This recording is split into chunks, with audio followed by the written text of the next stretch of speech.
Bonjour la famille Néos. Tout d'abord, bonne année.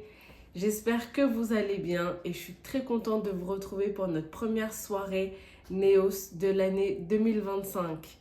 Je sens que cette année 2025, la jeunesse, elle a envie d'être une jeunesse équilibrée. Elle a envie de se reprendre en main.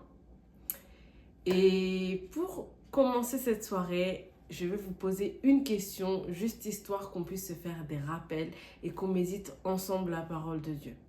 Ce soir, on va se mettre bien. Ma première question, c'est: comment es-tu devenu un enfant de Dieu? Alors, c'est une question que je vous pose parce que moi, j'y réfléchis assez souvent et ça fait du bien de se faire ces rappels. Ça fait vraiment du bien, c'est très important pour notre marche spirituelle. Pour répondre à cette question, on va aller lire ensemble le livre de Jean. Donc Jean chapitre 1 au verset 12 et le 13 aussi. Au passage, j'espère que vous avez une Bible en papier. Une ou plusieurs même, parce que c'est la base. Bon, après, si vous n'avez pas, c'est pas grave, il y a toujours les applications de la Bible. Mais moi, personnellement, je vous encourage à avoir une Bible en papier chez vous. Pourquoi? Parce que pendant que vous faites votre lecture, ça évite que vous soyez un peu distrait par des messages qui arrivent, des notifications d'Instagram, Snap, tout ça. Ayez une Bible en papier, c'est bien. Donc on a dit Jean 1, verset 12.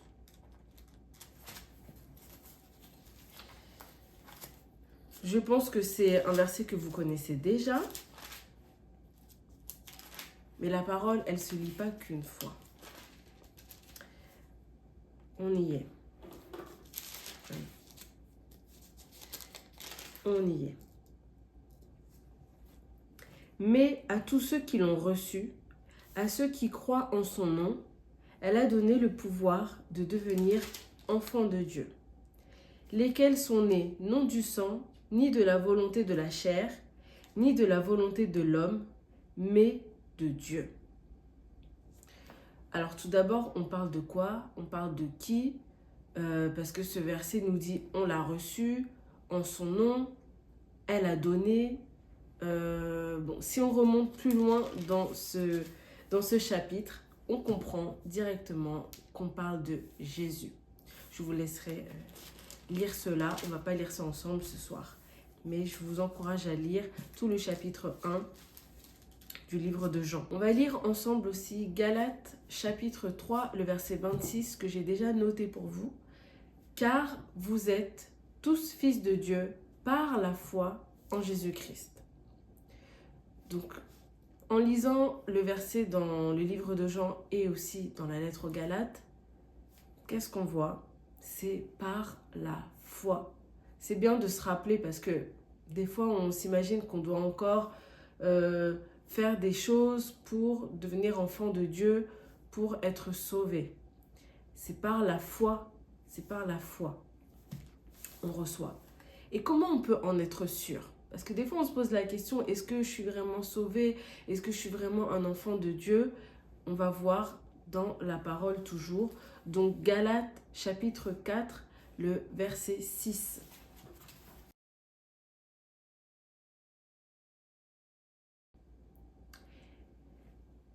Et parce que vous êtes fils, Dieu a envoyé dans nos cœurs l'esprit de son Fils, lequel crie « Abba, Père ». Donc, dans notre cœur, on le sait. Parfois, c'est au fond de notre cœur. Mais quand on reçoit Christ, en fait, on sait qu'on n'est plus les mêmes. On sait qu'on lui appartient. On sait qu'on est ses enfants. Colossiens 2, verset 6 nous dit « Ainsi donc, comme vous avez reçu le Seigneur Jésus-Christ, marchez en lui. » Qu'est-ce qu'on voit là? Nous voyons qu'il est écrit « reçu » du verbe « recevoir ». Mais parfois, on agit comme si c'était écrit. Je vous change la phrase. « Ainsi donc, comme vous avez gagné le Seigneur Jésus-Christ, marchez en lui. » Non, il y a écrit « comme vous avez reçu » dans le sens où parfois, on croit qu'on n'a pas suffisamment fait pour mériter d'être son enfant. Alors oui, dans un sens, c'est pas faux. parce qu'on ne peut pas mériter d'être enfant de Dieu. On est enfant de Dieu parce que c'est la volonté de Dieu et parce qu'on a reçu le pouvoir, comme on a lu dans Jean au verset 12, Jean 1, 12, on a reçu le pouvoir de devenir enfant de Dieu. C'est un don et c'est à nous de le recevoir par la foi. On va lire ensemble Éphésiens chapitre 2 au verset 8 qui nous dit « Car c'est par la grâce que vous êtes sauvés, par le moyen de la foi, et cela ne vient pas de vous, c'est le don de Dieu. » Le verset 9 aussi. « Ce n'est point par les œuvres afin que personne ne se glorifie. » Voilà, tout est dit. C'est par le moyen de la foi et c'est le don de Dieu. Ce n'est pas par nos œuvres, ce n'est pas parce qu'on s'est bien comporté, qu'on a bien fait les choses, qu'on a pu devenir enfant de Dieu. Il s'agit vraiment de recevoir la bonne nouvelle de l'Évangile et d'avoir foi, de recevoir ça dans son cœur et tout simplement de croire. Je reviens là-dessus pour qu'on puisse voir ensemble de quelle manière on est devenu enfant de Dieu et surtout pour se rappeler qu'il n'y avait rien à faire pour devenir enfant de Dieu, mis à part de croire et d'avoir la foi en Jésus-Christ.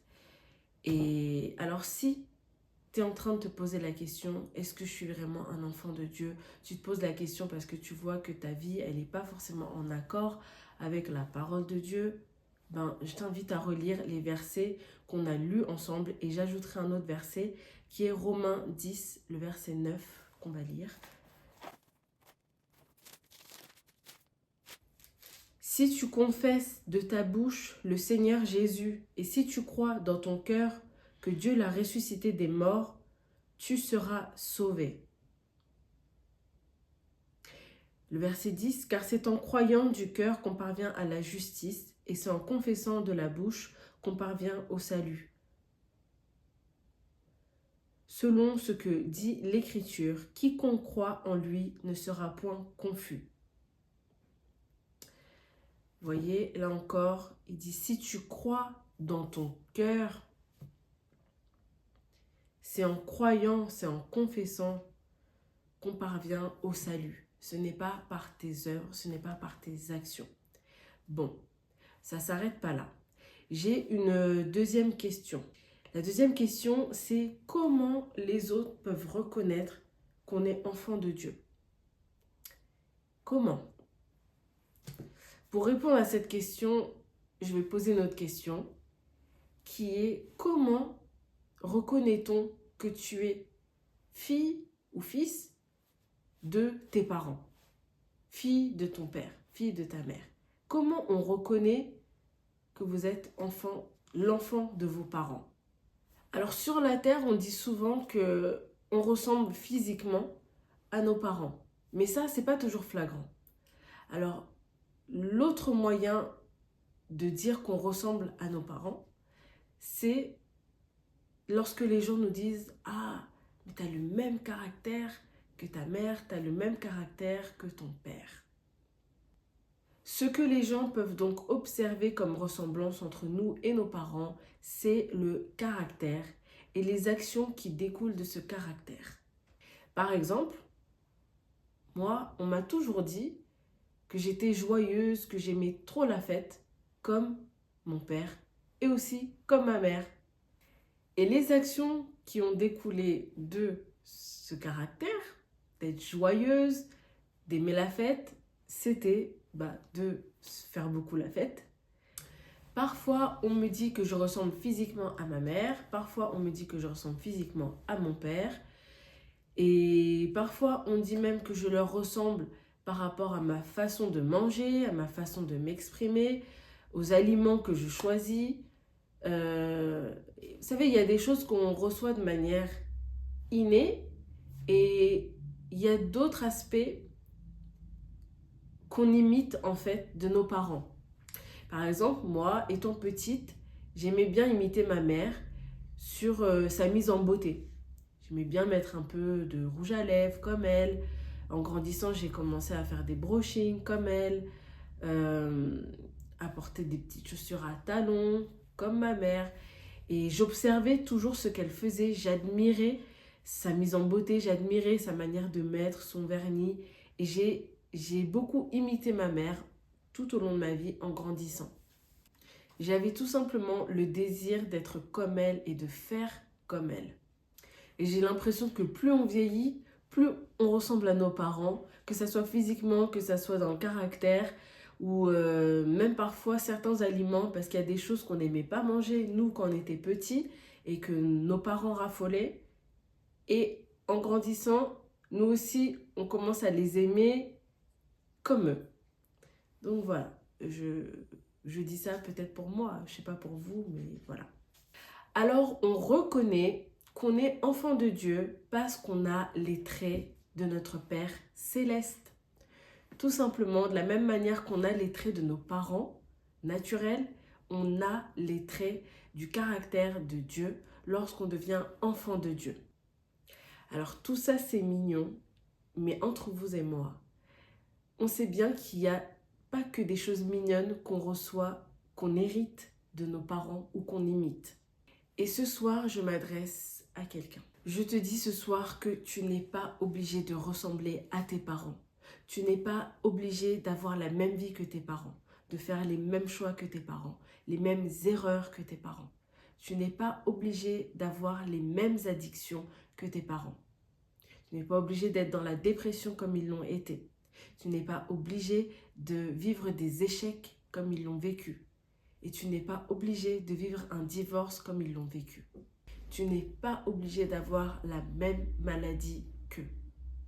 Aujourd'hui, tu peux choisir de ressembler à ton Père céleste. Tu peux choisir de recevoir cet héritage. Tu peux choisir de recevoir le caractère de Dieu, le caractère de Christ. Sache que nous sommes des enfants appelés à grandir et à ressembler au Père. Peut-être qu'aujourd'hui, tu ne vois pas cette image, tu ne vois pas ce caractère, mais si tu as reçu le Seigneur, tu l'as reçu dans ton cœur, il est avec toi et tu as reçu l'héritage qui va avec, cette identité, ce caractère. Allons dans Genèse chapitre 1, le verset 26, qui nous dit « Puis Dieu dit, faisons l'homme à notre image, selon notre ressemblance. » Alors la dernière question est comment je peux être à la ressemblance et à l'image de Dieu? Parce que parfois ça paraît fou ou même impossible et peut-être que tu es en train de te dire que tu es vraiment loin d'être à la ressemblance à l'image de Dieu quand tu penses à ta manière de vivre, à ton comportement, à ton attitude ou voilà, à la vie que tu es en train de mener en ce moment. On va voir comment on peut être à la ressemblance et à l'image de Dieu. Lisons 2 Corinthiens chapitre 5 verset 17 qui nous dit « Si quelqu'un est en Christ, il est une nouvelle créature. Les choses anciennes sont passées. Voici toutes choses sont devenues nouvelles. » Comprenons déjà qu'en Christ, on est une nouvelle créature selon la ressemblance de Dieu. Pour petit rappel, la bonne nouvelle est que quand nous recevons Jésus, nous vivons une nouvelle naissance et Dieu commence à restaurer l'image originale que nous avons en lui. Donc, à son image et à sa ressemblance. Voilà ce qui se passe lorsqu'on reçoit la bonne nouvelle, lorsqu'on reçoit Jésus. Et l'image qu'il est en train de restaurer, l'identité qu'il restaure, il la restaurera jusqu'à la perfection. Oui, vous n'êtes pas parfait aujourd'hui. Mais comme je disais tout à l'heure, on est appelé à grandir et à ressembler de plus en plus. Mais maintenant, comment c'est possible? On va lire Colossiens 1, le verset 15. Il est l'image du Dieu invisible, le premier-né de toute la création. Quand il y a écrit il s'agit de Christ, là. Donc en Christ, Nous sommes une nouvelle créature. Et Christ est l'image du Dieu invisible. Alors, pour rappel, encore une fois, Jésus est venu nous sauver. Il est venu payer le prix pour notre péché. Il est venu nous réconcilier au Père, parce qu'on sait que le péché nous séparait de Dieu le Père. Et il nous a donné le pouvoir de devenir enfants de Dieu. Et il nous a donné son Saint-Esprit. Vous pouvez lire ça dans le livre de Jean. Lisez tout le livre de Jean même. Et alors, pourquoi je dis ça? Parce qu'il suffit de recevoir le Fils pour recevoir le Père et recevoir le Saint-Esprit. Alors, ce que nous devons faire, c'est tout simplement imiter Jésus. Une fois qu'on l'a reçu, maintenant dans notre marche, on continue à l'imiter, à le suivre. Jésus-Christ nous dit « suis-moi ». C'est pas genre « je suis-moi et marche derrière ». C'est « suis-moi ».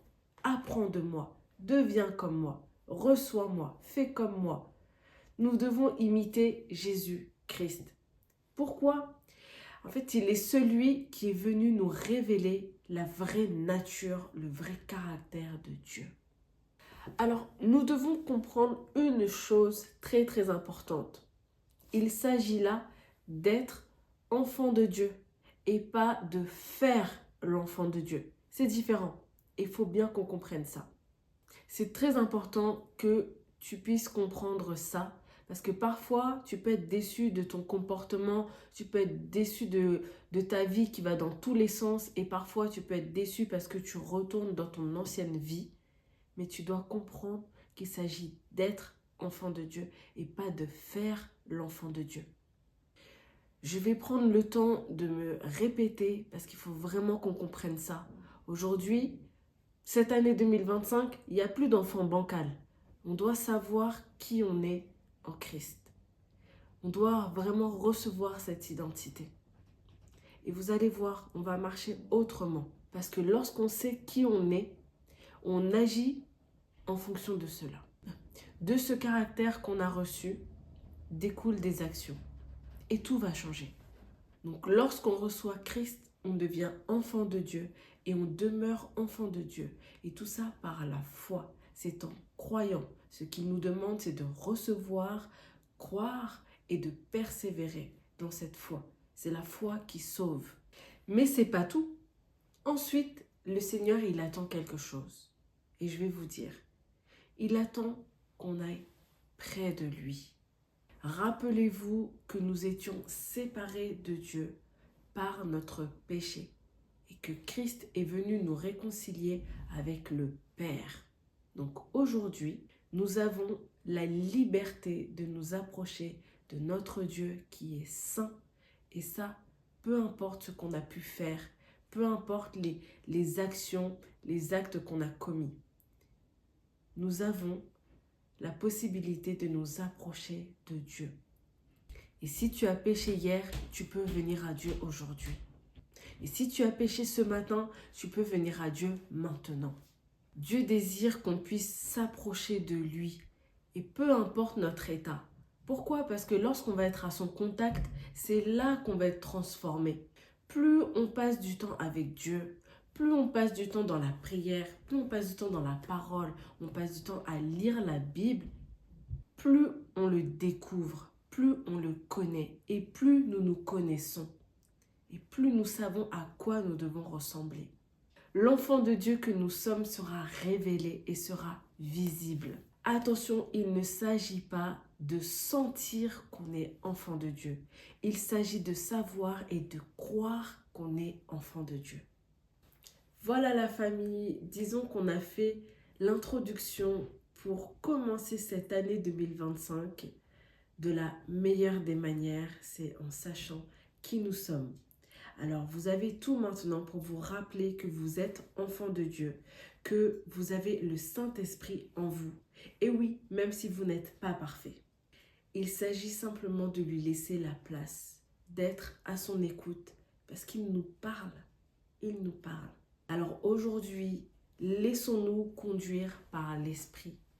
Soyons à l'écoute et faisons les choix qu'il faut pour notre vie. Parce qu'on sait ce qu'on doit faire. Parce que vous savez déjà ce qui vous empêche d'être à l'aise avec cette identité que vous avez reçue. L'identité d'être enfant de Dieu. C'est une identité royale. Mais parfois, on n'est pas à l'aise avec cette identité. Et il y a des choses qui expliquent cela dans notre vie. Alors, soyons à l'écoute. Ne résistez pas à la voix du Seigneur dans votre cœur. Aujourd'hui, je vous encourage à vous séparer de tout ce qui se met entre vous et Dieu. À vous séparer de tout ce qui vient vraiment couper cette relation que vous avez le privilège d'avoir. Et vivez votre plus belle histoire d'amour avec le Seigneur.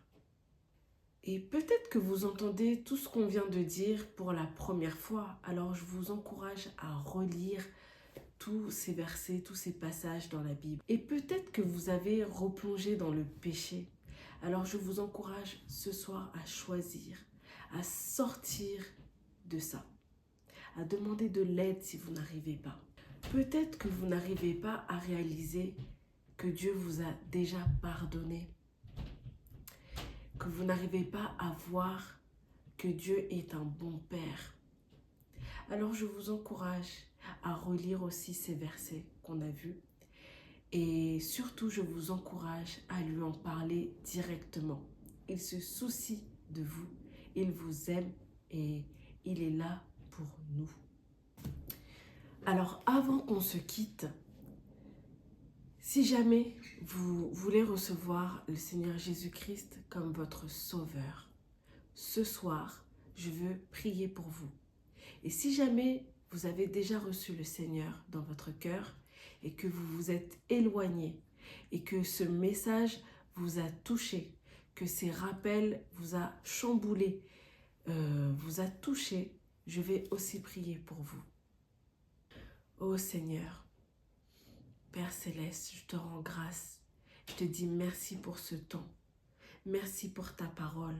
Merci pour ces rappels. Merci pour ton sacrifice, Seigneur Jésus.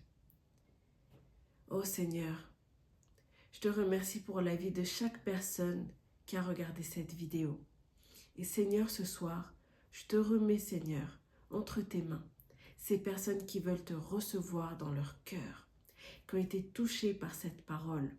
Seigneur, que tu puisses te manifester dans leur vie puissamment, qu'ils puissent te rencontrer, te connaître. Seigneur, par la foi, Seigneur, ce soir, ils sont prêts à te recevoir. Seigneur, touche leur cœur encore. Remplis leur cœur de ta présence. Manifeste-toi, Seigneur.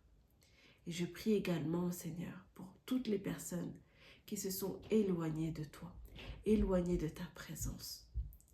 Qu'ils puissent revenir pleinement à toi. Que, Seigneur, ils puissent être séparés de tout ce qui ne t'honore pas dans leur vie. Qu'ils puissent être séparés de tout ce qui les a empêchés de venir à toi. Seigneur, qu'ils puissent connaître ton amour, Seigneur. Oui, Seigneur, tu es un Dieu qui est patient. Tu es un Dieu qui nous aime. Tu es un Dieu qui a tout accompli pour nous. Alors, Seigneur, je prie, Seigneur, que tu les fortifies et que tu puisses les conduire à toi encore, que tu puisses te révéler encore à eux dans ta vraie nature, Seigneur, qu'ils puissent te connaître, Seigneur, à travers ta parole, qu'ils puissent sentir ton amour, voir ton amour, Seigneur, dans les moindres choses de leur vie, Seigneur, dans les moindres aspects de leur vie, Seigneur. Merci pour leur vie. Merci de toucher leur cœur. Et merci de les accueillir, Seigneur. Qu'ils puissent savoir, Seigneur, à quel point tu les aimes. Qu'ils puissent savoir, Seigneur, que tu les attends. Qu'ils en aient la conviction dans leur cœur et qu'ils viennent à toi maintenant, Seigneur. Qu'ils prennent cette décision, Seigneur, de revenir à toi, Seigneur. Merci de les fortifier, de les aider. et de les toucher, de les transformer, Seigneur, par ta parole. Amen.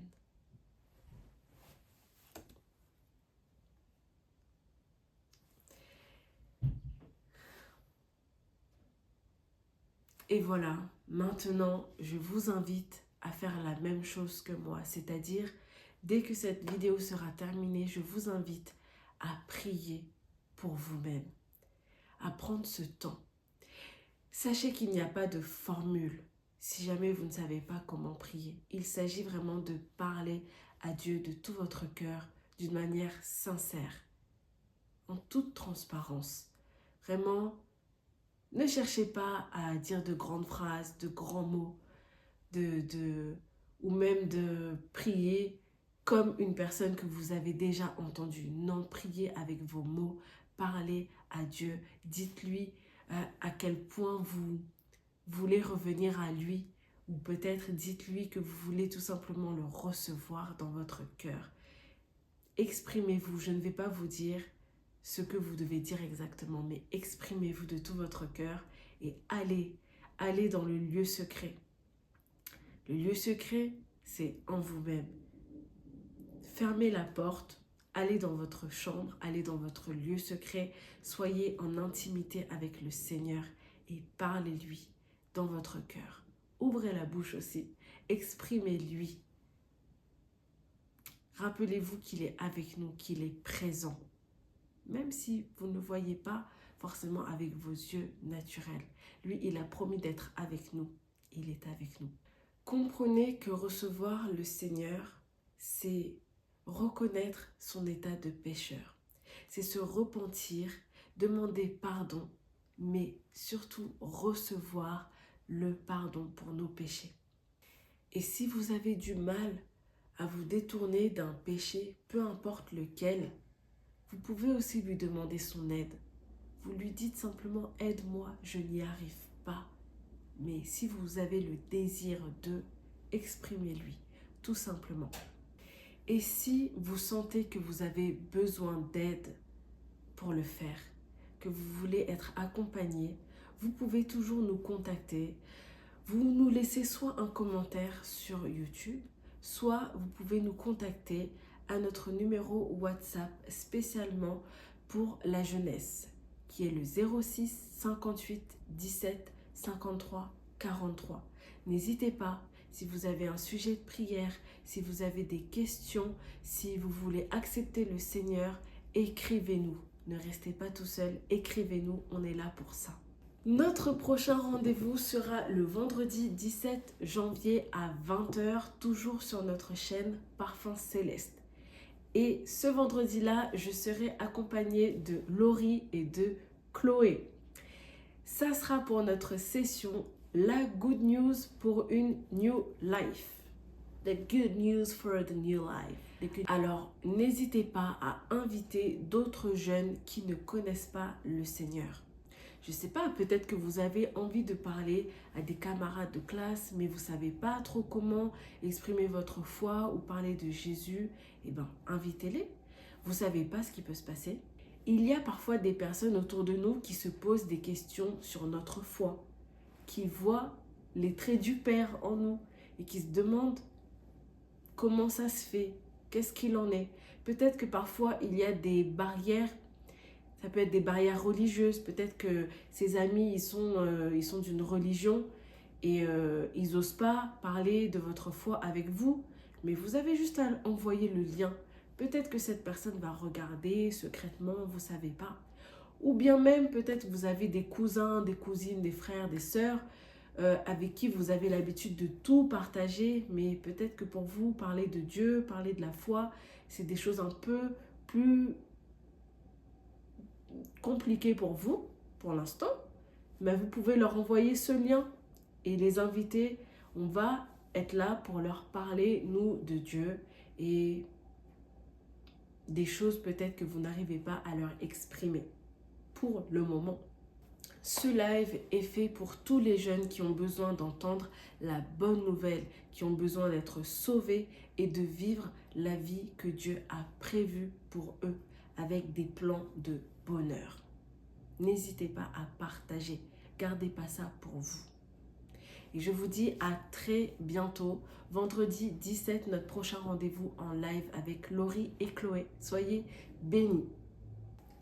Donc rendez-vous ce vendredi 17 janvier à 20h sur notre chaîne Parfum Céleste. Je serai avec Laurie et Chloé en live. Ne ratez pas, on pourra échanger, vous pourrez vraiment poser vos questions, vous pourrez parler ou dire ce que vous voulez en même temps dans le chat. Ne ratez pas ce rendez-vous, on vous attend avec hâte.